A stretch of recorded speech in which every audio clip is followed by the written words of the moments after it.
Welcome to the B. Lenore Show. Here, we will discuss lifestyle, beauty, celebrity gossip, and current events in our own way, my way, B style. So sit back, relax, and enjoy the show.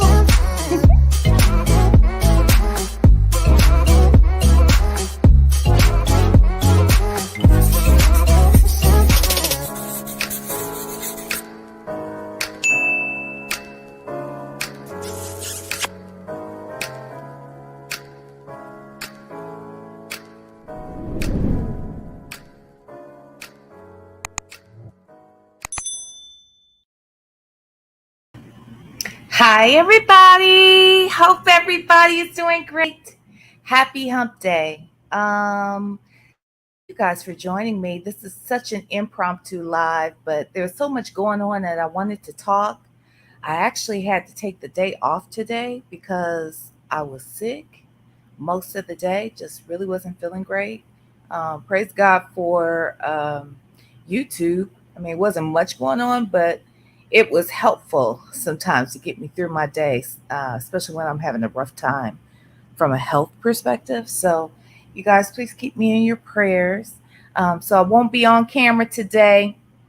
I have rigged my camera on my computer so that there can be no current camera slips. Because, honey, if y'all saw me today, woo-wee, woo-woo-woo-woo, would not be cool. Hi, Peace Love. You were first here, honey. How are you? Hi, I am Brooks. Hey, Onyx Blue, M-Town Boy Foya. Hey, Aston Martin. And Black Swan is here. Hey, Debbie Deb. I love that, Debbie Deb. Hey, Adore Me with your I don't know, bad, rambunctious, mischievous self, you a mess. Hey, Adore Me. Hey, Black Girls Code. Black Girls Code, I feel like you're my friend for real in my head. Like the things that I see you say in other chats and stuff is the stuff that I'm thinking. So hi, Black Girls Code. I feel like we could be friends for real. Hey, Sagittarius Queen. Hey, Grace K. Hey, everybody. Thank you so much for being here tonight. So there's three main topics that I want to discuss. The first one being, no pun intended, but the headlining subject matter I want to talk about is the DL Hughley versus Monique situation. I want to talk about that. I want to touch on the fact that Jada Pinkett Smith did actually address the Oscar slap. We'll talk about that. That was on the most recent episode of Red Table Talk. And last but not least, which is the first thing we're really going to discuss, is the Amber Heard, Johnny Depp. Actually, it's more Johnny Depp versus Amber Heard, honey, because Johnny Depp, he ruled the entire time. You know, a verdict has come in from that. So we'll talk about stuff. Okay, I see a few more people came in. Hey, Mogi. Hey, Fedora, my sister. How are you? Thank you, Adore Me. I appreciate it. You not about to have my why am I gonna have your nerves bad? Oh Lord. Hey, T Danielle. Cheap voiceovers videos. Oh wow. Hi, cheap voiceover video. Interesting. I'm guessing you do voiceovers. I'm interested in voiceovers. That's cool. I had somebody on my channel a couple months back who does voiceover work, real serious voiceover work. His name is Alvin Six. So check out that interview, Cheap Voiceovers, if you haven't. He talks about the work he does in voiceovers. Hi, Asia Graves. Welcome. All right, guys. So let's start off. Let's talk about this trial, honey, that just finally ended. How can't even remember how long was this trial. Feels like it was at least a couple of months. It was definitely over a month. It was probably 6 weeks or more. And I actually enjoy long trials like that. I couldn't really get into this one because of work. But if I wasn't working, I probably could have really like dug in deep with this trial. Because when I tell you every day that these people got up on the stand, it was just something else we were learning, something crazy we were hearing about, something sometimes perverted, sometimes it was just cruel, sometimes it was like what the hell, some days it was funny. I mean, this trial had it all. And the stars of the trial were Mr. Johnny Depp and Miss Amber Heard. Both are actors, Hollywood actors. Johnny Depp is pretty much a legend in these streets, these filmmaking streets. He is a legend. He is a brilliant actor, very brilliant actor. I don't know much about her work per se, but he's a brilliant actor. I'm guessing she was a decent actress. I don't know. I know that she was in the most recent the Aquaman movie, and was, I think she's signed to be in the second one, in the sequel. So let's talk a little bit about the trial itself. I'm getting my details specifically from CNN. And it talks about the fact that the jury has found both Amber Heard and Johnny Depp liable for defamation in their lawsuits against one another. The jury awarded significantly more damages to Depp, a legal win for the actor. So that's why I said that he's the winner, because Depp sued Heard, which was his ex-wife, for defamation over a 2018 op-ed that she wrote for the Washington Post, in which she described herself as a public figure representing domestic abuse. Though Depp was not named in the article, he claims it cost him lucrative acting roles. One of those acting roles in particular, just so you know, was his last. There was another Pirates of the Caribbean sequel. I don't know what you would call it. Another movie, that they were adding um, to that masterpiece, if you will. And he was expected to make close to $90 million. So because of, or at least this is what he believes, because of the things that Amber Heard has said about him in that op-ed and beyond, that has cost him deals like that. That one in particular, but there were others as well. So again, Depp was not named in that article, but he claims it cost him lucrative acting roles. And Heard countersued her ex-husband for defamation over statements that his attorney made about her abuse claims. And so the jury found that Heard defamed Depp in 3 separate statements in the Washington Post piece, and that Depp defamed Heard with one statement of his made through his attorney. And so the jury awarded Depp $10 million in compensatory damages and $5 million in punitive damages. The jury awarded Amber Heard $2 million in compensatory damages and no money for punitive.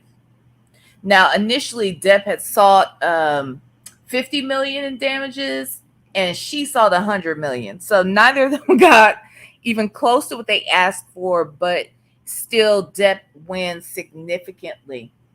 There were just so many crazy things that came out of this trial. People are saying that this is a tremendous win for Depp because he was able to clear his name. And I'm really hoping that he is able to restore his career. Even though I know all of this was happening, and I'm sure that it was quite damaging to him, to be quite honest, I didn't even notice that it was going on until the trial happened.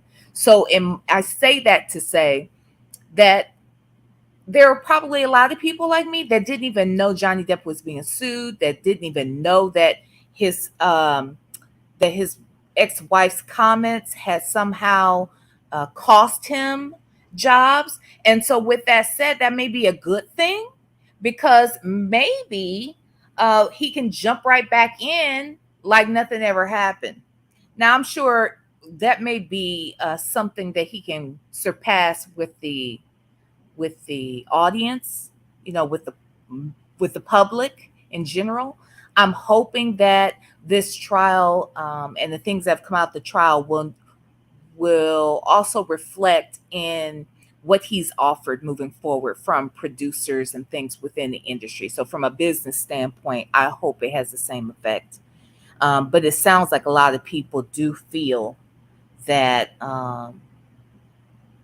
that this is going to help restore him, and I hope so. Sorry, I'm getting lost looking at some of the comments. Let me speak to a few more people who came in. I see my baby Shell Loves. Hey, Coupon Therapy. Hey, honey. My Shell Loves is here. Oh, okay. So would you? Oh, hold on, y'all. Oops. Look, I'm trying to do the show from my bed. I don't think I don't think you're supposed to do that. Mm-mm. Okay, let me read it. Cheap voiceover videos. Yes, I do. I will check it out. You do have the voice. Not second. Oh, thank you. Just honest response to your question. Back to clouds to enjoy your commentary. Thank you so much for being here. I appreciate it. And honestly, it I don't even feel like I'm have my best voice today, just because I really haven't been talking to anyone all day today. So, but anyway, thank you so much. Welcome. Black Swan, did I speak to you? Hey, sweetie. I can't remember. I think I spoke to Asia Graves. I am Brooke. Shell Loves Graves. Okay. Hey, Real Master. How are you? Black Swan. She tried to link herself to me. Uh-oh. I don't know what y'all talking about. Fedora. She's saying hi to everybody. Hey, Miss Tawana. You guys, if I missed you. Hey, Luciana. Hey, Kilolo. Hey, Debbie Deb. I said hi to you earlier, but I like saying Debbie Deb. T Danielle, did I say hi? Y'all got to help me with my short-term memory, child, because I might say hello to y'all 5 times tonight. Okay? So forgive me. So anyway, that's what's going on with Amber Heard and Johnny Depp. Are y'all happy? Hey, Tweety.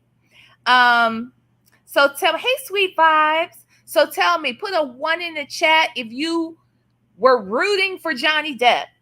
Put a 2 in the chat if you were rooting for Amber Heard, and put a 3 in the chat if you just really didn't give a damn at all. Okay? Come on, give me a 1 for Johnny Depp, 2 for Amber Heard, and 3 for I don't give a damn. Rich white people problems. Yes, and you know what? Let me put my number in here because I obviously cared. I was checking in as much as possible. Hey, Miss New. Yes. What'd you say, Miss New? We talking about this. I know, honey. It's a mess. I ain't gonna go in too deep on this today. Look all the people said they didn't give a damn. Y'all mess. So you mean I was out here talking about this mess for no good reason? Y'all didn't give a doggone? Okay. Well, anyway, this thing, when I tell you this trial had everything, I really do feel like it did have everything. It was like the best television show ever. I mean, from the witnesses, y'all, they had this one crazy witness. I think he was like I don't know if he was like a hotel worker. I don't know. But anyway, he was a witness for Johnny Depp. He did the what do you call it? He got on the stand, but he wasn't in person. Okay, so he was had a satellite connection. Pretty much, he Skyped in or zoomed in, whatever they did with him from his car. Okay, in the midst of him testifying, he's vaping. Lit. He's. I know he's in his car, but he's really supposed to be testifying for court. So he was vaping, he was sitting in his car, and then y'all, towards the end of his testimony, he drives off because I guess he had to be somewhere. So now we see him driving, child. He's up here testifying, driving, vaping. It was a hot mess. Like you got Amber doo-dooing on a bedspread. You got Johnny getting his tip of his finger cut off by his ex-wife's doing. I mean, it was a mess. They are a mess. Y'all can't talk about black people no more. You hear me? This was great. So anyway, it was great television. I hate it's over, but I can't wait for the movie, because you know somebody right now is putting together a limited series or a movie, and I'm here for it. Okay. So anywho, that is that on that. All right. So let's move on. The next thing that happened just this week, the most recent episode of the Red Table Talk out. You know, the Red Table Talk stars Jada Pinkett Smith, her daughter Willow, and her mother. Well, they call her Gammy, so I'm going to call her Gammy. Okay, so it's her mom, her daughter, and herself. This most recent episode, she focused in on alopecia and people who suffered from alopecia. There was one story in particular of a 12-year-old white girl, in fact, who they feature. And I only bring that up because um, sometimes it takes highlighting people of the majority in order to get the attention, the support that is necessary. It's unfortunate, but sometimes it has to be highlighted. So I was glad that she highlighted that, because honestly, I typically am only paying attention. I mean, I have seen obviously white people, white women in particular, who appear to be, they could have alopecia. They may be going through some sort of treatment or something. Um, but I have noticed it more, maybe just because my community is who I'm spending most of my time with. So alopecia was something I've seen a lot. Honestly, I have in black women in particular. And I don't know if men are dealing, I mean, I'm sure men deal with it, but I wonder, because men can just shave their heads bald if they wanted to, and that's, an acceptable sort of style.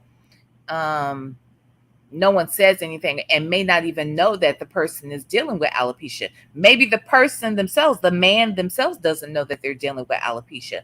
So she did a most recent episode for the Red Table Talk, where she highlighted this 12-year-old young lady, a little girl, who was bullied. She discovered she had alopecia, and it was her hair was just coming out in clumps here and there. So they eventually decided to go ahead and have to shave her head.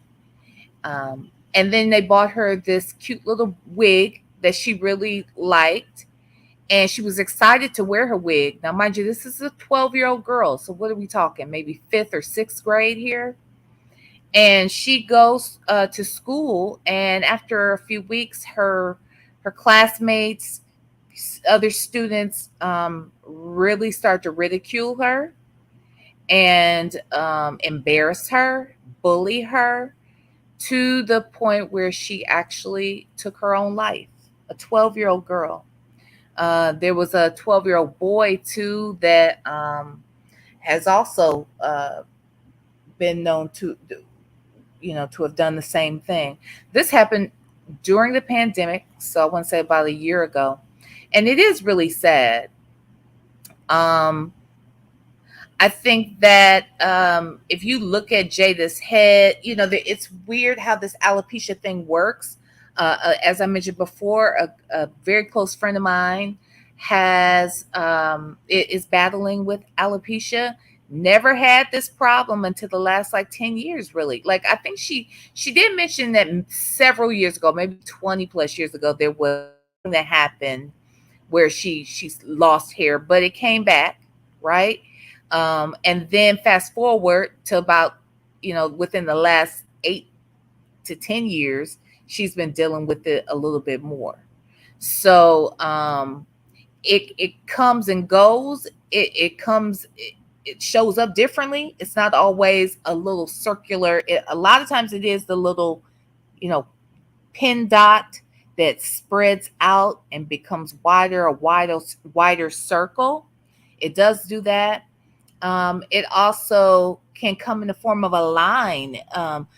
Jada showed us back in December how at the top of her head she had a line going across her head, where it probably started like a little pinhole and then it just turned into like a line.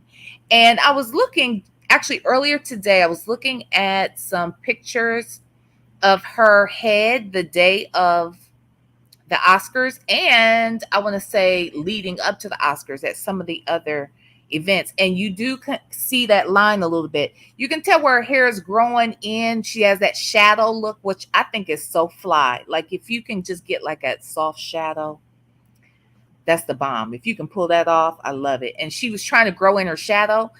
My good friend that was telling me, how this can show up and how she has experienced alopecia, told me about these little what do you call it?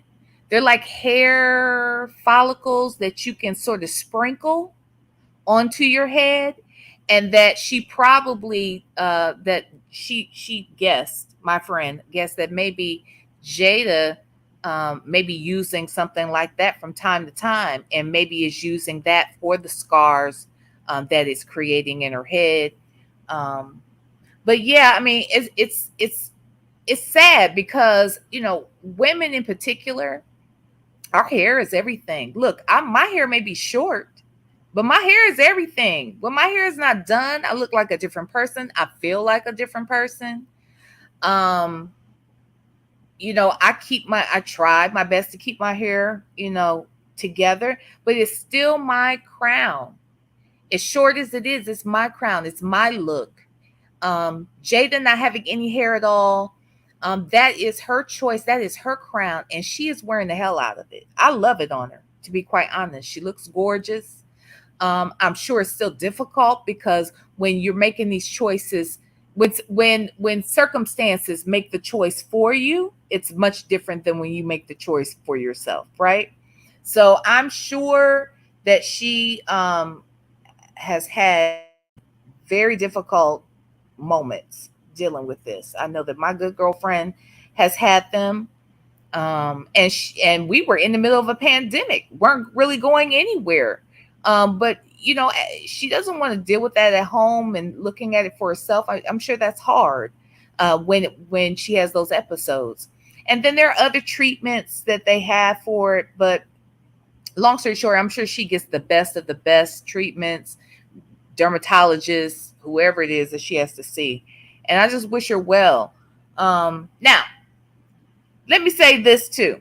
When you have your hair super short like this, if you wear your hair short like mine, any short haircut, to be quite honest, let me tell you, wearing something that has a high neck, especially if your face is beat and that short cut, you like that's your thing, you can really wear it. Wearing something high neck, like a turtleneck, like a high collar, it always pops a little differently with the short hair because you can see it better, right? You can see that turtleneck a little more. You can see, like, when you popped your collar, you see that a little more. Um, Also, wearing things that are bare, off the shoulder, showing a little more skin, all of those things sort of soften the look of that cut. And so I love this turtleneck on Jada. However, my question is, last I checked, now, this last I checked, um, we just got into June. She lives in California. And the people I know in California, in LA in particular, said it was hot as all get out last week. So can somebody tell me why Jada has on a turtleneck in June? Can somebody tell me why Jada got a turtleneck on in June, please? I'm waiting. I'll wait. What the hell? Jada, as gorgeous as you are, girl, why you got this turtleneck on? Sheesh. So anywho, um, let me look at the comments here. I first of all, yes, Iron Brooks, Jada is naturally beautiful. She is. And she can wear just about any style. Let me go up here real quick. Y'all know I like to go backwards in the chat sometimes. What you talking about? You over Jada, girl? Don't be one of them people. Don't let this public get in your head, because I have hardly seen Jada Pink. I'm gonna have to. Obviously, I got to give my commentary again about this Jada and Will shit. And I say this again because there are more of you here probably than when I said it the first time. But I have a problem with folks demonizing this woman when y'all have no proof that she has done anything to Will Smith. You don't have any proof that she's done anything to him that he hasn't done to her. In fact, it's none of my damn business. It's their marriage. It ain't mine. So I think it's interesting that without any proof that we somehow blame Jada Pinkett Smith for Will's actions. He's a grown-ass man. He is the superstar of the house. In fact, he's one of the biggest box office tickets ever in Hollywood. So tell me how this boss of a man, okay, who is the superstar of that household, who is a superstar, period. How did she make this grown ass man, without even speaking, go up there and slap Chris Rock? There's a whole bunch of stuff that that has probably transpired, and I understand that everyone can have a theory and based upon the things you've heard, but what have you seen? I feel like we don't know what's going on in that household. He might be a whole terror, and we just learned that he has this part of him at the Oscars. Now look, I love both of them. I do. But I will not make a judgment about either of them because I don't know them personally, and I'm certainly not in their marriage. And when people just blame her for everything that has gone wrong for Will Smith, I just think that is ridiculous. And how is it that in 1 minute we're saying protect Black women, but y'all don't want to protect Jada, and she's the one with alopecia? I don't understand how we jump to these conclusions. Y'all have allowed people to form your opinion for you. And honestly, this is one of the topics that I probably won't get into tonight, but I am going to get into tomorrow. And you know what the topic is? Oh my God, peace, love. I picked a side. That is my topic for tomorrow. Why do y'all feel y'all got to pick a side? And why are y'all picking sides for folks y'all don't even know? And it's not even just Jada and Will. We're going to get into this next subject here in a minute. It goes along with D.L. Hughley and Monique. People are so invested, they act like they were there for these conversations and they done picked a whole side. How y'all going to pick a side? Y'all know the whole damn story. That's what I don't understand. How y'all doing that? Let's protect Black women. Ain't we supposed to be doing that? Anyway. All right, let me see. What else are y'all saying out here? Let me go up a little bit, y'all. Cause I get out of here. You just chopped your hair, Ogie? I love my short hair, honey. Ain't never going back. Ain't never, ever going back. And I doubt that I'll ever wear a wig because those shits are too hot around my ears. I can't do it. I cannot. All right, let me see. What you say, Coupon? We don't know what really goes on. We don't know nothing. And I'm not trying to make Will out to be some abuser or anything, but he might be verbally abusive. You can be verbally abusive, mentally abusive without using a curse word. Because, he said that they don't use profanity with one another. They don't raise their voice with one another. Well, guess what? You can still demean somebody without doing that. And I remember listening to her brother talk about how intense he is of an individual to work for, like how he really had to prove himself to work for Will. And some of the proving of himself was not like industry based. He was like, you got to run 10 miles and you got to do this. It was kind of like, if you guys ever saw, have y'all seen, did y'all ever watch Making the Band? Diddy's making the band on MTV.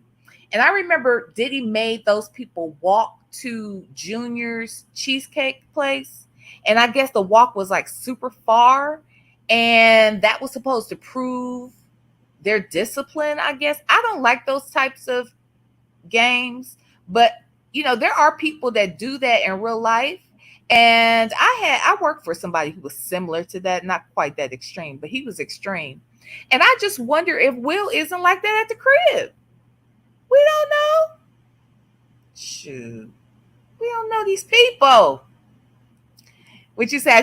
I did. You know why? Because anytime a man gets his finger chopped off and doo-doo on his bed, I think I can pick a side on that one. I think I'm gonna go with him. I think yeah. I think I'm gonna go with him. Mm-hmm. I heard them tapes. Yeah. I'm gonna go with him on that one. Come on, V. I was not defending DL. I wasn't defending DL. I was defending the truth. And we're gonna talk about it here in a second. We about to get into some things. Don't get it twisted. Gonna get into some things. Miss V sound like them people that say, let's get all the look. Y'all, I told y'all one of my dream careers was to be a lawyer. It's funny that Tracy says that I said I was in law school. I never once in my life said I was in law school. Now, she might have me mixed up with someone else, but I never said I was in law school. I may have said I love the law because I do enjoy studying the law, what have you. And I tell y'all what else. The law itself does not necessarily well, yes, it does, because systemically these laws, they do discriminate. But I put it this way. Ignorance is not bliss where the law is concerned. If you break the law, but you didn't know you were breaking it when you did it, they will still hold you accountable. You should have known, kind of thing. You know what I'm saying? So at the end of the day, I try to learn as much as I can. And once you've broken the law, hell, I was doing this before I broke the law while you fool. But once you've broken the law, you damn sure need to be paying attention to what's going on. So I pays attention. Okay? I do. I pays attention. All right. Let's see what else y'all saying down here. Luciana, what you say? Can coupon therapy see me? Because when we are, can you see her? Can you see Luciana coupon therapy? Hi, Demita. Welcome. Let's see. What you say, M-Town? Didn't he run overseas after that? So he sure did. It went to some sort of it was like a retreat center or something like that he went to.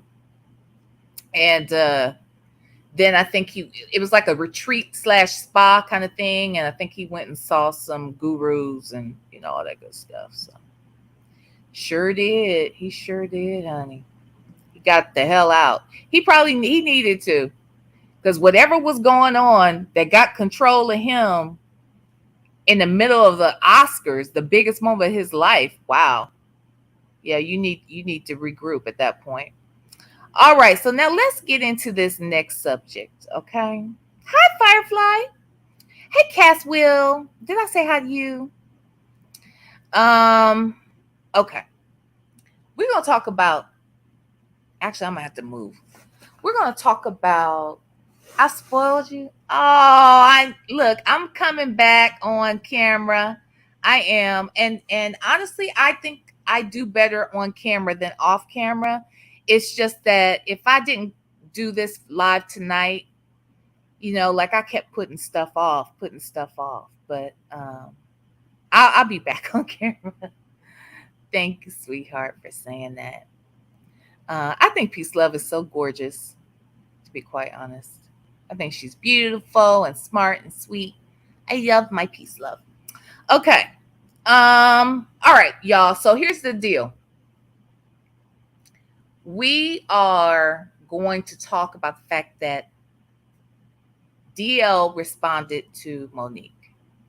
I kind of want to lay out a lot of what all of this has been about over the last few days. Okay. So over the weekend, Monique and DL were scheduled to do a show together. And evidently, okay, let me put it to you this way. We initially found out that there was a discrepancy in contracts when Monique comes out on stage during this show where the two of them were performing together. And she comes out and she discusses the matter publicly. And what she describes is DL, she calls him all sorts of names. She calls him out of his name. She calls him the B word. I want to say the BAN word. She questioned his sexuality. She attacked his wife. She attacked his dog. And she basically said that he's a BAN because he refused to perform if he wasn't the headliner. Well, his contract stated that he was the headliner. The show was marketed as the DL Hughley show with Monique. That means he's the headliner. Okay. Oh my gosh. What you saying, Iron Brooks?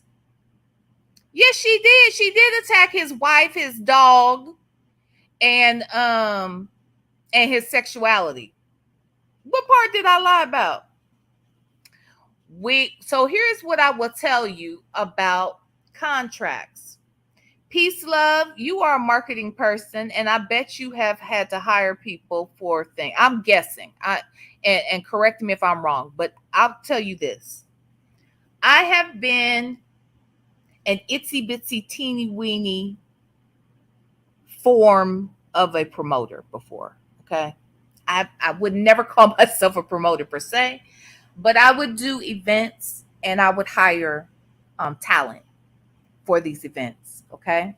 Whether it was seminars, just speaking engagements, or walkthroughs, just appearances, things of that nature. Okay. Now, there are a couple ways. Now, should you have a written contract? I believe that you should. You should. But I would be lying to you if, hold on one second, because I don't, your comments are getting by me and I don't want to. She explained what she said on it. I listened to her live today, child, and she didn't say shit to me. But I'll tell you in a minute. Okay. And also, let me say this. I love them both. I really do. And I'm still rooting for Monique, but she makes it hard. Okay. Now, I would be lying to you. So I said, I do believe that there should have been, that you have to have a written contract. You should have a written contract when you're hiring people. But sometimes the contract isn't necessarily a contract. Okay. Oh my God. Y'all are a mess. Y'all are a mess. Look at you, Coupon, trying to play in her face. This is so hilarious to me. Okay. We're going to talk about this thing. I'm excited. All right. So, but sometimes the contract may be, these are the things that I expect. This in the person that you're talking to, it could be an email conversation. And in that email conversation, you can confirm that you're going to attend something, you're going to do something. If money is exchanged, that is also a sign that a contract is being fulfilled. There are all sorts of ways. So did her contract look like his? No, but her contract was written by her people. Her paperwork was paperwork she submitted to them, to the promoter, not the other way around. What DL presented was documentation from the promoter itself. That deal memo outlines it could be used as a contract, especially since it was emailed to him. And depending upon what the correspondence says in that email, that could be considered a contract, an agreement. And the fact that he fulfilled the contract all the way out and she didn't, tells me that she was the one that was confused. She's the one who didn't get the memo or didn't want to accept the memo. He had the ability and the wherewithal to, actually he had the authority to approve all of the acts on the show. His details that were written by the promoter, who came from the promoter. Hold on. What you say, Summer Breeze? You are not displaying the actual facts here. Monique produced an actual contract and he produced documentation. The contract that she produced is a contract that her people wrote. It's probably a standard contract that she submits out to people. The problem is that, look, I'm not saying that she wasn't misled. There are others that will mislead you all the way to the bottom line, okay, to the date, to the moment. And it was a sign. Well, here's the thing. Did y'all see the signatures? Because I ain't never seen the signatures. Y'all keep saying it's signed by both parties, and I've never seen Monique's signature.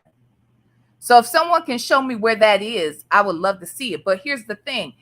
The dispute is not with DL Hughley is the problem here.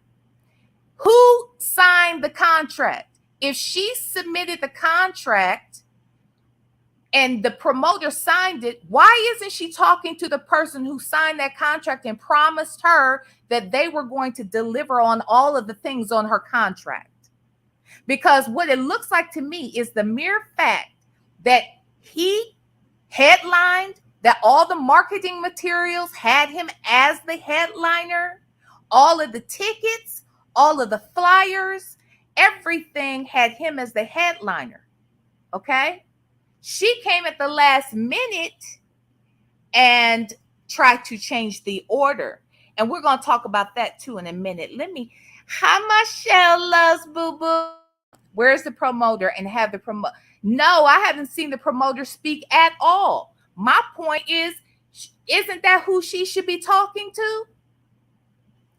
If I'm the one who holds the event and I'm the one who needs to hire the talent and I'm the one who makes the promises to the talent as to what you're going to get, what you have authority to do, who's going to be on the show, what order of the show, what time slots you're going to need, all of that goes through the promoter. Okay? The talent should not be arguing with one another because DL has no power other than to say whether or not he wants her on the show or not. But he doesn't pay her. He has nothing else to do with it.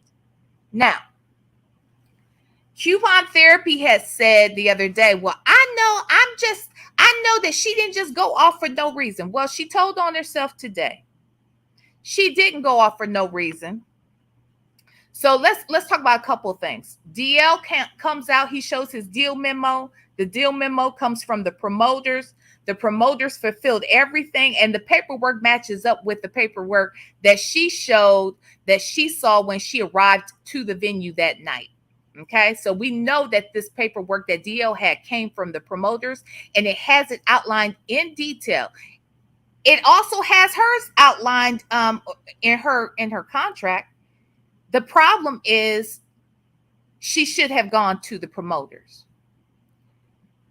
They go have this show. She gets pissed that they're not going to change the order because he says, look, I'm not changing the order, period. And this was about 30 minutes before the show was to start, by the way. Okay. It doesn't matter in town if it was signed or not. Like I said, you don't know what the correspondence was in the email, and that email correspondence between him and the promoter can also be considered a contract. But the mere fact that he was paid and he headlined means that he was in the right and they approved him to be the headliner. The marketing materials show that he's the headliner. So you can't come 30 minutes before the show unless that's strategy. 30 minutes before the show asking to change the order. It's not right. It's unprofessional. It is ridiculous after 30 plus years in the business. Okay? And she had somewhat of a well, they had become acquaintances, okay? Evidently years ago. So even I mistook what she was saying years ago. Hey, hey, Fi. Thank you. Thank you so much. Shit, where was I, y'all? Where was I? Bottom line is they do this show. Okay, she gets mad. She comes out there, and then what she ends up doing is blasting him on stage. She not only attacks him personally, but then she goes and attacks his sexuality. She attacks his wife, and she attacks their damn dog. It's all trifling. It was uncalled for. It made no sense because she had no beef with him. He had no power where that contract was concerned. However, Monique said in her live today, she had beef from years ago. She's angry still at DL Hughley for all of the things that he has said over the last few years when she was going through her disputes with Tyler, Oprah, and Lee Daniels. And Will Packer and Netflix. See, they keep forgetting Will Packer and her fell out too. There's a lot of people that have fallen out with Monique, okay? And should not have. Many of them don't even understand why they fell out. With DL, she did not like the things that he had to say over the past few years when he has given commentary about her. And I think that that's fair. He don't have to like her, and she doesn't have to like what he said. The problem is this. She agreed to work with him. Period. If she agreed to work with him, then she should agree to be professional while she's working with him. Okay? Coming out there, she said she had every intention to bury him. I even think that is a nasty disposition to hold when you're on the ticket with somebody, but it is what it is. He wasn't aware of this beef. He just had, he just felt a way about working with her. He said it turned down 4 times. I wanted to play his response. It's a 7-minute response.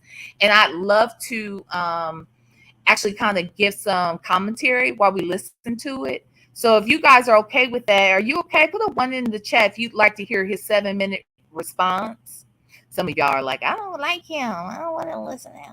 But he makes some good points, and he gives some clarity as to what was happening that day. I remember Coupon and I were talking the other night, and Coupon was like, I can't believe that she would just come out there. Surely he said something. Well, I'm going to tell you, he says he never saw her at all that day of the show. She never once came to him directly and said, I have this contract, and this is a problem. All right, 5 says 1. Sweet Vibe says 1. If anybody wants me to play it, I want to play it because I think that he says some really great detailed stuff. Let me change where I'm at. Hold on. So I can get my Bluetooth. So I think that he lays out the fact that they never even spoke, y'all. Didn't even speak. So she had opportunity to she didn't even try to work with him. Let's put it that way.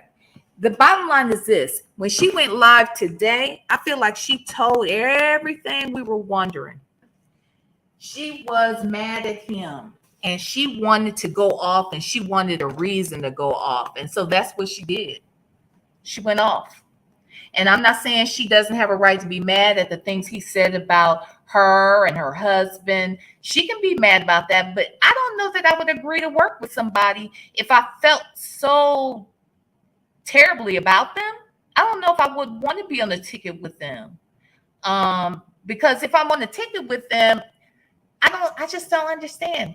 So people say they're on. I understand you can be on Monique's side. She needs all the help she can get, honey. I hope y'all praying for her because I'm gonna tell you right now. Well, how is DL a liar? How you just gonna say he a liar? For what? Why you lying, child? What he lie about? Now you know this man and you know he lying. Y'all be killing me like y'all know these people. That's what be throwing me off. Y'all be like straight up like y'all know this nigga. Okay, anyway. Hold on, let me see. I wanna bring up this video. While I'm looking for that, actually I'm gonna run my little commercial. Y'all give me just a minute or so just to kind of set up here. And I'm gonna run my little commercial. And we'll be right back after this.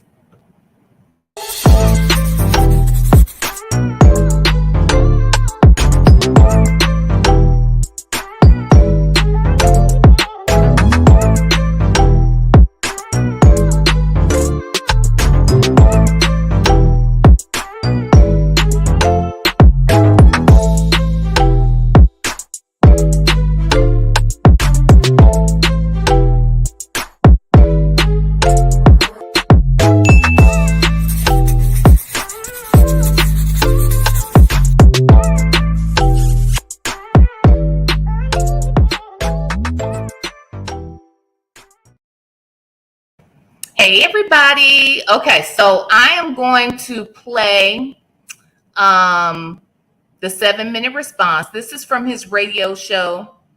I believe this response came out today or yesterday, maybe. I think maybe yesterday. So we're going to listen to what the two of them, what he had to say about that event that night. Okay, and I'll stop it along the way.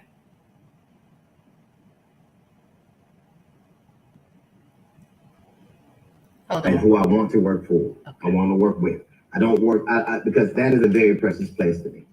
I've been offered a gig, a couple of gigs, 3 or 4 gigs to work with Monique in LA, in Brooklyn, in Houston, and I turned them down because I didn't think it would work. So after talking to a lot of people, and one of the very people in this room about how things are different. 2 of the very people in this room, as a matter of fact, and how things are different, and look at how things are coming around. I decided it would be wrong for me not to give somebody a chance based on things that they'd never done to me. That would have been wrong to me. And when she talks, and she goes on her diatribe, and she talks about me having my feet under her table. That was at her invitation. I was doing a gig in Greenbelt, Maryland. She lived in Baltimore. She's having a fight party. It was I think Evander Holyfield and Mike Tyson, and sure enough, I came to her table at her invitation. Okay, let me stop it right there for just a second. So, when Coupon and I were talking the other night, I was under the impression, based upon her Monique's act, that this dinner that she had with DL was recent, but in fact, it wasn't recent. It was.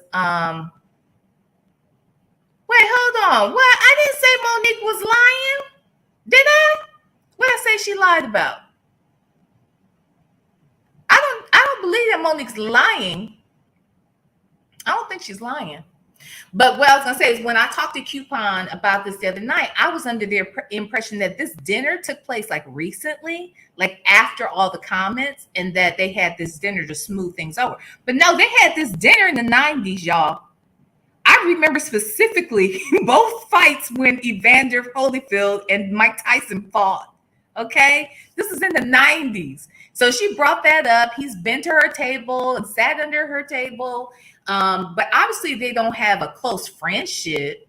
Child, yes, look, we're going to fight in a minute, Coupon. We're going to fight. So exactly, Shar. I don't know what's going on. So long story short, what he's describing basically is, yes, they have had dinner together at her home years ago, and that he's been offered 4 or so events to work with her, and he's turned them all down based upon things that he has heard in the industry about her. Okay, so let me go back to this. We'll continue. a wonderful time. As a matter of fact, it was based on that interaction, along with talking to people, I decided that I would do these gigs. I decided I would do it. And now I know what Tyler Perry knows. I know what Lee Daniels knows. I know what Oprah knows. I know what Steve Harvey knows. I know what Charlamagne the God knows. I know what Netflix knows. Saying yes to Monique is an occupational hazard. Now, hold on 1 second. M-Town Boy, it was his show. It was his show. That's the whole. I don't understand what y'all don't get about that. This was the D.L. Hughley show with Monique. Okay? There were other opening acts, but Monique was not the headliner. It is his show if he's the headliner, and he was always the headliner. So please keep that in mind. All right. We're playing a gig in Detroit this weekend. I know I'm going on at 9:45. I leave the hotel. I get there around 9. Monique had just gotten there. She's supposed to be there at 8:40. She had just gotten there, gone at 8:40. She got there at 8:38. Listen. What Monique was trying to do was to slow walk the show. She didn't end up getting. Uh-oh, I'm sorry, y'all. Oh, shoot. I affected the Bluetooth. Hold on, y'all. Please just go on so we can avoid. Let me go back just for a couple seconds. But let me say this. Did y'all hear that? She did not arrive to the show until about 30 minutes or less before it was time for her to go on. And that is a strategy that sometimes these artists will do. And he'll explain that in a minute. But he had never spoken to her at all. So her signed contract doesn't carry as much weight as DL's unsigned memo. It doesn't if they fulfilled it. They look, the dispute is not with DL. This is the bigger issue here. Why are y'all mad at DL Hughley when he had shit to do with it? This is dumb. Why are y'all so mad at him? It's because Monique had another agenda. She was already angry with him, and she's allowed to be. But she used this opportunity as an opportunity to slam him. Even if this circumstance did not take place, she had an agenda to come out and slam him. And that's pretty much what she said. She knew it was going to happen anyway. But she used this dilemma, this debacle, as a weapon towards him when it had nothing to do with him. The only power he had where Monique was concerned was approving her on the show, period. He approved her on the show. That's it. They didn't talk about it or anything. And she did not fulfill her part. Well, no, I shouldn't say that. It wasn't that she didn't fulfill her part because she did. But the problem is that she never talked to the promoters about it. And that's what she should have done. She should have gone. They both could have gone to them. And they both could have said, look, you're telling us both the same thing. What kind of game are y'all trying to play? It should have been the two of them going up against the promoter. But then again, DL probably just felt solidified and he didn't need to do that. I mean, the marketing materials are very obvious. They were marketed. They didn't start marketing the show the day of the show. They've been marketing the show prior to it. He was always the headliner. But she had an agenda that night. And she came ready to blaze. So let me go back just a little bit because I messed up the Bluetooth. Hold on, y'all. Hold on. I'm going to move this back a little bit. I emphatically emphasize this. She never once talked to me. I haven't seen Monique in years. Hold on. Let me go back because this is important. She would have done one of three things. Either going back to the show. She didn't end up getting on for 30 minutes. The oldest trick in the world is if I want to change. Shoot, y'all. I'm sorry. Come on, Bluetooth.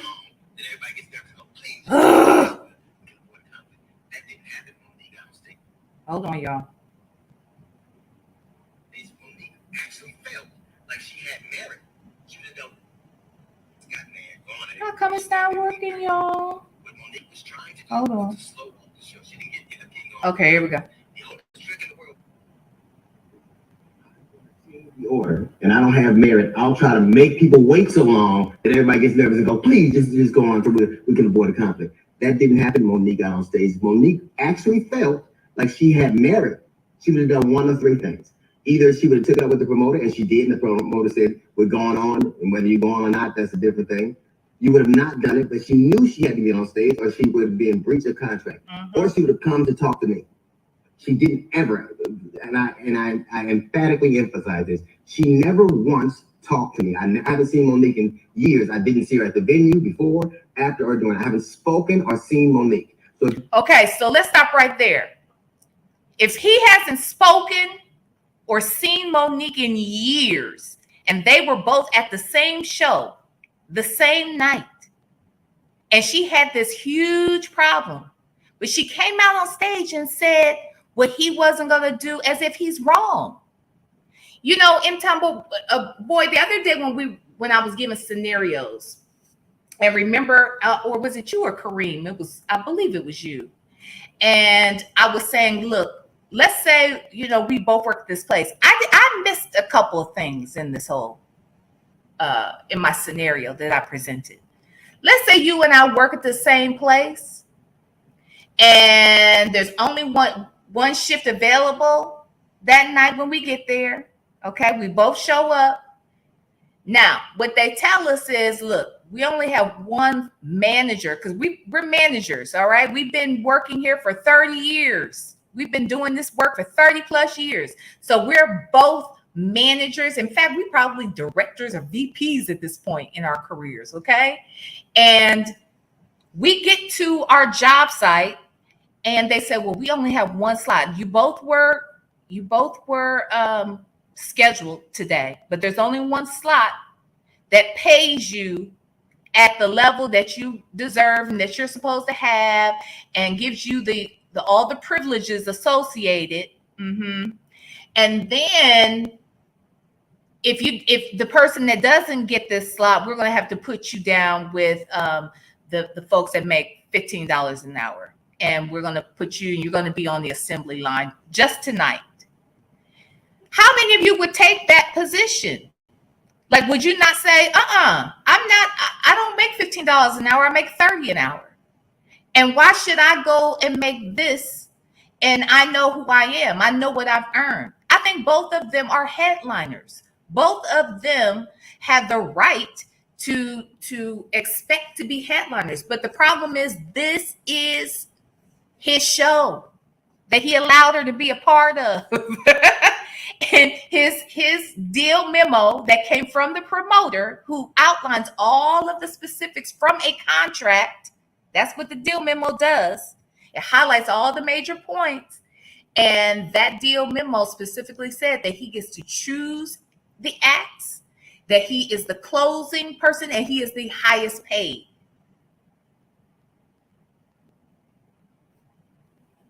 So yeah, he is a headliner, sweetheart. You look, just because you don't like somebody, why you got to take away what he's earned? This man's been in the business longer than she has.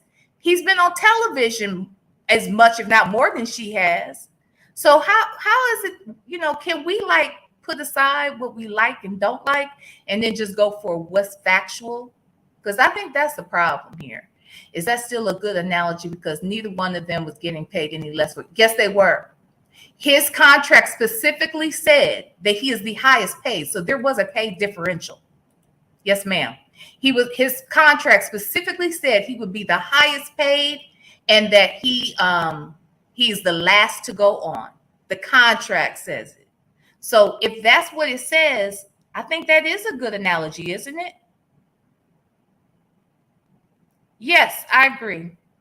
Unfortunately, I think the occupational hazard is mostly to herself, though, because this was uncalled for. This was unprofessional, and people are going to be looking at her side-eye for real. Like when they were just willing to forgive and forget and put shit behind because she's out here doing her thing and people are co-signing. But now you have done this for what? And then you got on your live today and said specifically that your beef is from years ago and that you had every intention of coming to this show to blast him. So it didn't matter if this happened or not. The truth is, he didn't have anything to do with this. This was all between she and the promoter. Was it confirmed that Monique was getting paid less? So we still do not know the details. We do know that his contract specifically said that he would be the highest paid. He would be the last to go on, and all of his shit was fulfilled. Now, I mean, let's be clear. He'll know how much everybody's paid because that's how he determines whether or not he is the highest paid. So he knows what Monique is getting paid because that's the authority written in his contract. Yeah.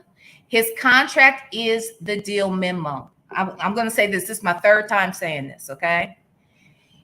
The contract may not necessarily be something that's signed, but if the correspondence can also function and be used as a contract. If you say, okay, will you come? That's why when I'm scheduling some of these folks for my show, for my little teeny tiny YouTube show, I send it an email because I want everything that I expect of them to be in that email so that they can't say they didn't know.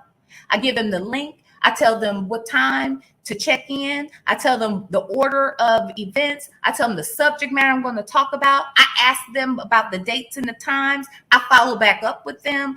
All of those things. And we don't have a contract, but we do. Because as soon as they respond back and they say, yes, I agree to these terms, that is the contract, people. If it's sent via email, that is the contract, M-Town Boy, for you. Okay? He showed some correspondence, yes, he did, but some he didn't. And that's what I'm saying to you. All I know is this. The fact that the promoters let him go on last, the fact that the promoters did not bend, the promoters, in fact, may have been lying on DL. We don't know. But I do know this. If it was me, I wouldn't step down. Why? That's why. But Coupon, that is why she needs to be talking to the promoter. Why is she? Can someone tell me why she's mad at DL Hughley about the show? Can someone tell me that part? Because if you can't tell me that part, I don't know what we're talking about. Why exactly is she mad at DL Hughley is the question. Did he sign that contract? Hold on 1 second, y'all. Did he sign that contract with her? Or did she have a contract with the promoter? You silly. Kareem, I ain't thinking about you. He done bought more than a drink. Let me put it that way. You would come to me and say, not one person she has on that contract, not one thing happened. Do you know why? Because it wasn't legitimate. And she goes on stage and she proceeds to eviscerate me. Not just me, but Steve Harvey, the sexual, my wife, my dog later on in subsequent conversation. Let me ask you something. What did any of that have to do with an alleged contract dispute? What did Steve Harvey have to do with your contract? What did I have to do with your contract? What did my dog have to do with your contract? What does my wife have to do with your contract? Nothing. You wrote your contract, you and your daddy. You proceeded to say things that were so patently insulting that it was galling. It was galling.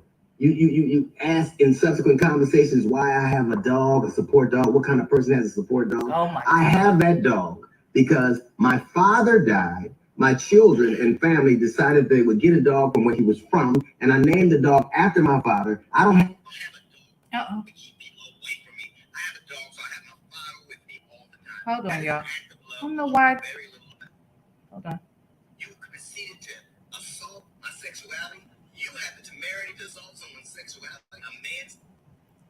Okay. I don't know how much that y'all missed. Hold on. That had anything to do with alleged content. Just going back about 30 seconds. I have a dog, so I have my father with me all the time. That is an act of love, which you know very little about. You proceeded to assault my sexuality. You have the temerity to assault someone's sexuality, a man's sexuality, given who you lay next to. None of that had anything to do with alleged contract dispute. You could have taken that up with a lawyer. You would have gotten out. You could have not gone on stage, but you knew you didn't have a valid contract. And you do what you always have done. You tried to weaponize Black femininity. You tried to turn that audience against me. You tried to burn everything down. Yep. Like you do all the time. Who calls Netflix and thinks I can get $10 million because I did the Queens of Comedy? Who thinks you can get on stage and still live off that? I was a king of comedy. You never hear me talking about it because in this business, like any other, it isn't what you have done, it's what you do. Let me stop it right there. And that is fact. No one is taking away her credentials. No one is taking away her accolades and her accomplishments, all that she has done. She is a headliner. But M-Town Boy for you, I don't know why y'all are set to create narratives that just aren't there. This was the DL Hughley show, period. But sometimes promoters lie. They lie. They lie. There are some grimy promoters out here that will say whatever they need to say just to ensure that that person that they want gets there that night. They will make false promises and whatever lies they got to tell, they will do it to get that person there. And they wanted a bigger show. And he was the one who gets to decide who's on that show. So I guess I don't understand why you guys are confused about that. Oh my God, y'all just got a problem with him. Okay, hold on. Okay, let's go back. That show was what I signed on to do. I made the point. Here we go. Like Tyler Perry, like Lee Daniels, like Oprah, like all these people are saying yes to you. And it is an occupational hazard. It is my fault. I have learned my lesson. You didn't just, and the thing that bothers me the most isn't the things that you said, because I know who I am and I know what I do. And I have a pristine reputation. Everybody who knows me know what I'm about. It's this whole, my dear, my babies, I love you for real, which is so transparently false. It is ridiculous. Let me stop right there. I can say for a fact that he is quite professional. He handles his business. He keeps his word. He does not have a bad reputation in the business. Does Monique, whether it is legit or not, does Monique have a reputation that is not so great? I think at this point, yes. And now doing something like this doesn't help. So this idea that DL tried her when he ain't talked to her in 20 years is weird to me. And this fact that you all are stuck on that is so crazy to me, especially Coupon. She over here. He tried her. He did this. How y'all know he did all these things when he ain't talked to her in 20 years? That's so crazy. What you saying, Coupon? We don't believe him. Monique has been proven to be more credible. How so? How's she been proven to be more credible than DL Hughley? Based on what? Whether you agree with her cursing him out or not. How has she proven to be more credible than him? His credibility has never been questioned. But hers has. But she has better credibility? I don't know about that one. I think people are discounting DL's resume. They really are. He has been working consistently and does have a fan base around his shows. So I don't think people were there only for they weren't there only for Monique. In fact, I mean, look, DL has never stopped working. He started, I remember when he was on Comic View, he had a sitcom. After that, he has worked, toured the world. He's had major shows on like Showtime and HBO and all of those. So, this man has worked consistently. He has a radio show. He's had multiple radio shows, but he has a radio show now. Which makes him a little more relevant than DL because people are hearing his voice daily. His voice is louder than Monique's for that reason. He has a huge fan base from his radio show. And so all of those things play a part in why he is more credible and more consistent than she has been. You can stand with her. Oh, you stand with DL? Yeah, look, you ain't got to like somebody to be on the side of right. Come on. Hold on 1 second. Shoot, y'all. I keep putting this near the... And people had come to a comp. Okay, here we go. Oh, my dear, my babies, I love you for real, which is so transparently false, it is ridiculous. But the thing that was really the most annoying, the thing that was really the most bothersome is after it slowed down, Demeter. people have been slain in Buffalo. where people were being slain, kids were getting slain in school, and people had come to a comedy show to get away from all of their problems, you besieged them with yours. The one contract that isn't in dispute is the one that the audience had with us to entertain them. But every single time, more and more, you spend half of your time talking about your grievances and what you didn't get, who did this to you. Listen, when you burn things up and you sit back to watch the results of them, she's literally set that stage on fire, said the most incendiary things ever, and I had to go on stage. She has the temerity to call me a coward. A coward would have left. A coward would have said, I can't go. You didn't even want to go on when you had a contract that you knew that not to be true. You made up this whole narrative that you knew not to be true, and you played that out in front of the audience. And then I had to go on behind you. And you know what you did? You sat back and you tried to watch your damage. You set the stage on fire and you watched what you've done. You know who does that? Arsonists do that. Arsonists set shit on fire and try to see the damage it does. But I blame myself because I know now what I didn't before. Saying yes to you is an occupational hazard, one I will not repeat. I don't blame you. I wish you well. But when you do the things you do, when everything's about you, when you're vitriolic, when you have all these fights with all of these entities, it is you. Precious was not a movie. Precious was an autobiography. That is who you are, literally. You mad at the contract you and daddy wrote, your daddy? And I don't know why you call a man daddy and you pay for him. That's a son. Let's be clear. I'm not angry with you. I'm angry with me. I did what I knew not to be true. But I'm going to tell you something. When you burn and you destroy and you wreck, you are not a queen of comedy. You're a queen of ashes. And while I'm going to go back to work and you get back to your kingdom of smoke. That's a little note. All right. So that was that. Let me say this. I didn't say she stopped working, but it's definitely slowed down significantly. And it slowed down significantly because Hollywood did not want to hire Monique. Now, those are Monique's words, not mine. She said that. Okay. So she was doing shows, but even her shows were not consistent. She wasn't like somewhere every single week. I remember, look, when I used to know DL in particular and Sherman, they were out on the road every single freaking week. Like they do less of that now, but they were working all of the time. And because the grind was necessary.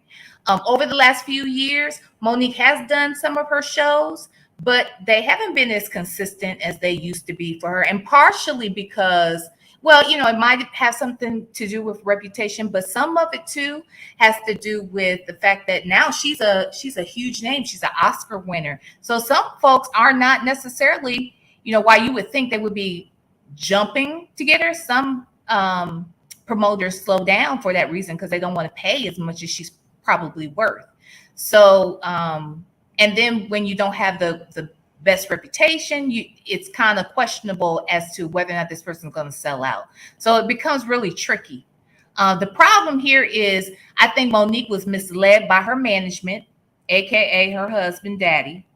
I think that he should have followed up more and gotten the necessary clarity, presented the real facts to Monique.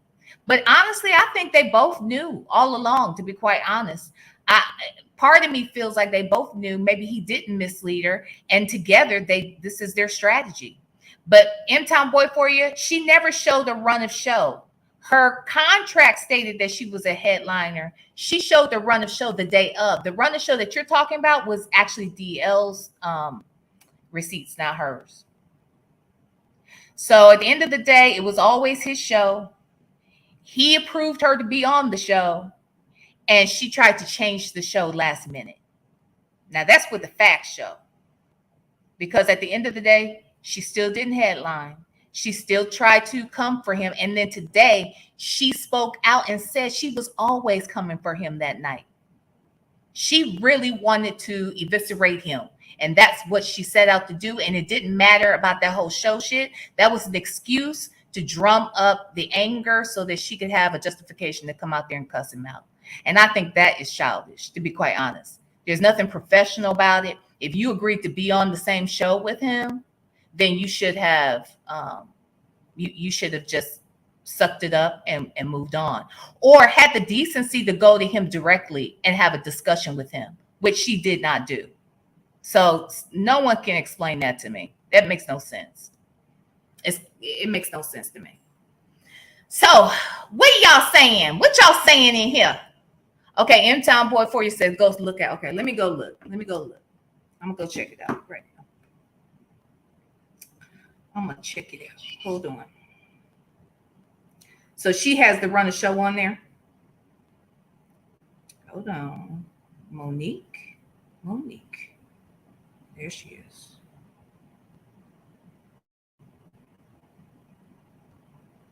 Okay.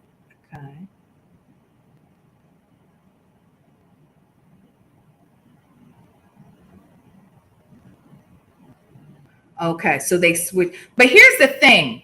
Now, again, let's say, and I see what you're saying, and my correction. So I stand corrected. Thank you, M Town Boy, for you. I see it. You're right. She had a runner show, and then it changed when she got there. How is that DL Hughley's fault? What I'm trying to tell you is promoters lie. Promoters probably said, yeah, you're going to be the headliner, this, that, and the other. And then they try to trick you the last minute. That happens too. And I think that at the end of the day, D.L. Hughley didn't send her this correspondence. D.L. Hughley did not sign a contract with her. D.L. Hughley does not pay her. The person that does all of that is the promoter. And that is who she should have had a gripe with. But you all are allowing her to conflate issues. Her problem with DL has nothing to do with that night. Her problem with DL has to do with years of him having commentary about she and her husband, how she does business. And he has said some nasty things. He has. So I just think that, we have to be honest. We can love folks and support people, but let's tell the truth. Let's tell the truth about the people. What you say, M-Town Boy, for you? You can, but DL didn't send it though, right? Yes, Stephanie sent it, I guess. No, Benny. Oh, Valerie. How about that? Valerie Benning Thompson sent it. Yeah, but we don't know who that is. What I do know is that DL Hughley didn't send it to her. So her gripe is not with him. You're wrong. What you saying? Monique got a YouTube channel like me? He got a whole real show. That's right. Y'all gonna leave him alone. About this, y'all can tear him up about anything, but this is silly to me. Why y'all want to just fuss this man out for some shit he didn't even have no parts in? That's what's crazy to me. Y'all just got a whole narrative. Well, I'm sure she said something. Well, he had to have said something for her to act like this. What you say about that, Coupon? She ain't said nothing. They have never even talked in 20 years. So you still think she had every right to come out there and cuss him out like that and then talk about his wife and his sexuality? Explain that sexuality and the wife shit to me. Tell me why the wife gets cussed out. She ain't even in the business. Her husband gets cussed out because he in the business and he stay in her business. And he's always over talking her and overdoing everything. You know what I'm saying? Her husband, I think her husband is problematic. I think in some ways he's been beneficial to her, but he hasn't figured out a way to balance his strengths with his weaknesses. Because obviously people don't like him. And trust me, that does get in the way sometimes. If you're not a likable person, it's hard to do business with people. Yes, she is. Hi, Jessica. Welcome to the channel. She is holding a grudge from a decade ago. And instead of just owning that and saying, I was going to come out here and cuss you out anyway, and just say that I would have respected that better. But for her to sit there and come out there and act like he said this, and I know he said this, and he won't do that. He's a BAN. Like all of that was unnecessary. And then to bring his wife in it and then talk about the dog, and it was just too much. Damn near brought up his daddy, just a whole bunch of, what is the point? Child. He did talk about her husband first, but her husband is in the business. Her husband is sitting next to her almost every time you see her, and he is over talking her. His wife, you don't see her at all. Okay, there's a difference. There is a difference. So her husband wants to be talked about because he's always doing some talking. He overtalks her every time they do their podcast. Y'all don't notice that? He got to take over spirit like none other. Can we all agree that none of us know what was said to whom and why behind the scenes? DL got cussed out good for his messy ass. Okay, he got cussed out, but I don't see any reason why this man would come out here and say he's not talked to this woman in 20 years, that he did not see her before, during, or after that show and still hasn't spoken to her like that. But you made it all about something he supposedly did to interfere with your bag. And that's a lie. That's a narrative that she created. And because you all like somebody, you don't want to accept that maybe she might have done something that is not cool. And I just feel like we gotta hold all these people accountable. There is shit I have seen DL say and do that I have been disgusted with. Literally. That I've heard him do. But that doesn't mean that I'm not going to tell the truth about what the truth is. It doesn't do any good. Look, I think that's great that she has a husband that stands with her, but daddy wants to be a star. Now, y'all, I don't care what nobody says. Daddy wants credit. Daddy wants to be in control. Daddy wants to be a star himself in his own right. Daddy is one that acts like he's on the. That's what DL was saying. How you gonna talk about me being on the DL and who you sleep with? These are all our opinions, like you said. We do. How do we know what's going on? Look, I agree. We don't. I think we have. Look, now y'all don't know what's going on. Yesterday y'all had a full-blown opinion, but today. We don't know what's going on. We don't know what was said. No, actually, we do know that nothing was said, that they didn't talk at all. She's not disputing that. She came out after he did. She's not disputing that they never talked. What she said on her live today is that she's mad about shit he said years ago. So I think we know what's going on, y'all. Why is that a problem to understand? It's respectability politics, and Monique don't owe that to nobody. She did it, and the consequences will be her. It sure will. And watch and see what they are. Let's watch and see what they are. I pray that she shuts up on this. I hate that she even did the podcast today, but I hope that she shuts up on this. If she's got a dispute, that she handles it directly with the promoter, and that we don't hear about it anymore, and that hopefully we can get back to welcoming her back on the scene. But if she keeps talking about this, I think that shows just how immature she is. And that's what I was trying to say to y'all the other day.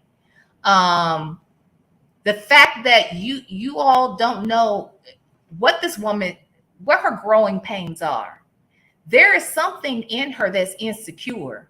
And that's why she reacts like she does. I think that's why she's always on the defensive. And I think it probably stems from childhood and partially what happened to her. But maybe maybe she wasn't heard much in the house, or she wasn't seen because maybe weight got in the way. I don't know. But I know that there is something else going on with Monique. And even at 50 years old, you can have growing edges. And even though you can be successful in one area of your life, there may be still some personal development issues that you need to work through. And I'm beginning to think that that's what's going on with Monique partially. Like, we all have it, but I think that we need to stop suggesting, that we know exactly what's happening here. Who was it? It was her brother. It was her brother. Miss Side-Eyes, hey. There are three sides: her side, his side, and the truth. It is all a matter of perspective, depending on who someone prefers. Unfortunately, it's really not. To be honest, it's really about the facts. This is a very black and white sort of situation.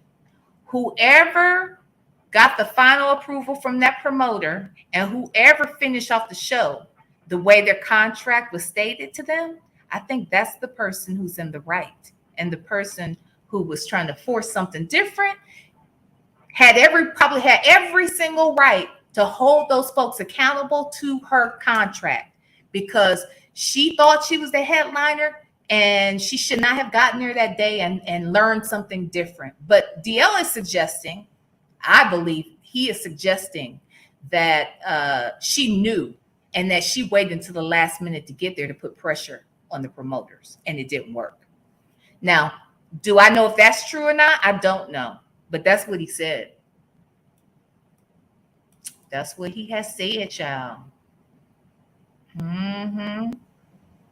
What else y'all saying up here? We're Coupon now. I think I should beat her. Coupon, what you over here talking about, girl? What you say? I know people don't pay my comments any attention, but I think her husband was part of the problem with her career. Yeah. And see, DL has had a lot to say about her husband. Look, most managers, you don't know the manager. Why do we know him? Why do we know Sydney?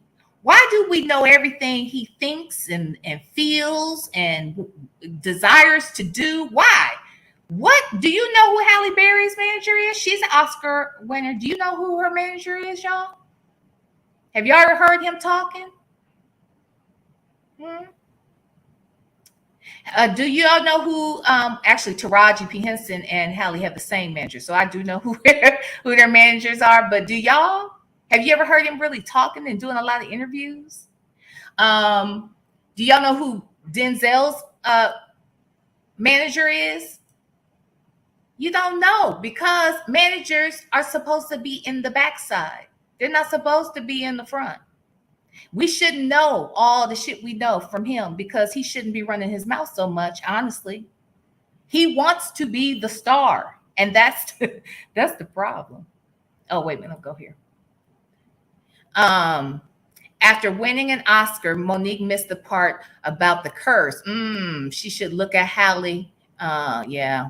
Well, Gabrielle Sidibe, she didn't get the Oscar, but she was up for it. Yeah, but yeah, I hear you. She didn't win, did she? Gabby didn't win. Did she? I don't think Gabby won. I think she was nominated. Did she win? She didn't win. That is true. However, not everyone will care about knowing the full facts, because people have, that is it. Either Monique or DL, and that in itself is a matter of perspective. I agree with you. People will create narratives that fit what they, fit towards their favorite. I try my best not to do that. Doesn't mean it doesn't happen, but I try my best. We don't know him for real. We just know what they show is, so we are all really just guessing. Okay, so if we go by what they show, you still feel the same way after now seeing everything that's been shown and hearing everything? You still feel the same way that he did something to her? Mm-hmm. We know whoever rapper manager is, because music is a different part of the industry. Yeah, rap is different. And some of those managers were artists before, or they're producers. So I'm not talking about music. I'm talking specifically about Hollywood. How many of them people do you know the manager of? And I'm not saying that you can't know Sydney. I'm saying, why do you know Sydney? Why? Because that's not the role of a manager, to do all the talking and shit he does. It's off-putting to talent. It's off-putting to a lot of people, because it looks like you want to be a star. Now, that's a true statement. The husband and manager is not serving her well, in my opinion. No, she didn't. That's when Monique won and Gabby got on Empire. Yeah, okay. I didn't think she won. The facts are on her page. He released facts on his page. One has more information. It does, but also you got to look at the whole thing. How did the show play out? Why are y'all missing that? How did the show play out? That in and of itself is a contract that was performed and completed. Honestly, the fact that he did everything that it was on his contract to do, she did not. And that's something she needs to really fight with the promoter. She should be suing him, to be quite honest. She said she was going to get him back and she didn't care the place. Exactly. So now you see how she told on herself? Uh-huh. Yep. Let's see. They are human too. They lash out. Look at Will Smith, and what about Martin Lawrence back in the day? After a while of feeling humiliated and holding those feelings in behind a smile, it blows up. And that's one of the things I will give Monique credit for, because she talked about how, how women are treated in the industry, Black women in particular, and how she wanted to overcome that. And she didn't want, she talked about how depressed some of these actors and actresses have been, and those that have taken their lives and that kind of thing. Tweety, we know him from more than her talking about him. He is always freaking talking. Are you serious? He is running his mouth right now. If you go over to his page, you're gonna hear him more than you hear her, and that's facts. Now that's just facts. If he is doing business with people that he feels has done his wife wrong, should he be? Should he not say nothing? No, he should definitely say something. Who's saying something about that? Of course he should say something. We're not talking about that. A manager should not be upfront as much as he is. His problem, I'm telling you, is not a good look, and that's why people dog the shit out of him. And maybe it's an industry thing, but he is not liked, and that makes her less liked. Yes, he was the headliner on the ticket. Sure was. I don't understand why this is confusing to anybody. They didn't just make them tickets up that day, y'all. So anyway, that's all I got for tonight, everybody. If you got any show ideas, and we're going to talk tomorrow. Tomorrow, actually, I might have, is Kilolo in the house? And Tweety, did Kilolo hit you up, Tweety? Where's Kilolo? She gone? If y'all wanted to do, we might do a show tomorrow on Love and Marriage Huntsville. But if we don't do that show tomorrow, then I want to do a show that's all about why do we feel the need to pick sides. I kind of want to just have a conversation about that. Why do is it a human instinct that we feel that we have to choose a side? Even when we don't have any real vested interest in the matter. She did. So y'all want to do tomorrow, Tweety? We can plan for tomorrow around 8:00. If you want to do Love and Marriage Huntsville, I would love to do that with you. I'm going to try and catch up as much as possible, but I think that'll be fun. And if you guys have any other show ideas for me, please feel free to contact me this way.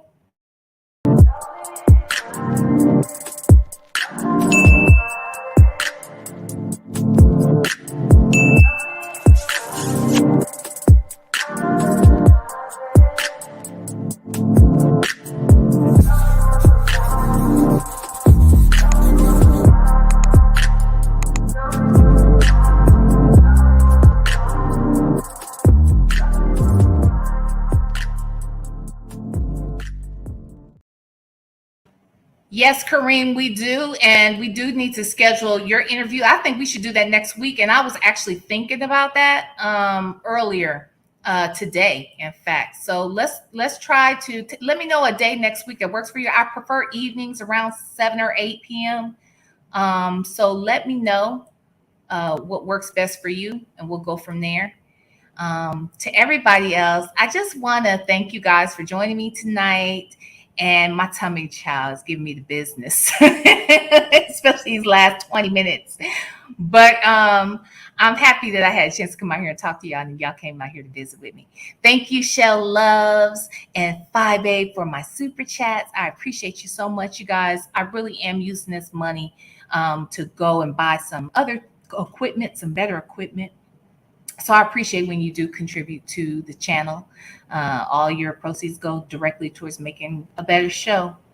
So anywho, I love you guys. And I even enjoy the fact that we don't always agree. I love a good debate, and I love looking at other perspectives. So thank you so much for being real. This is one place I want y'all to be real, because I'm gonna be me. This is my channel. I'm gonna be me. You're gonna see sides to me that you may not like, but it is what it is. Okay, so 5 Babies Live, perfect. So I'm leaving. Everybody, I love you. Have a great night. I look forward to seeing you tomorrow. And I don't know, blessings to everybody. Smooches.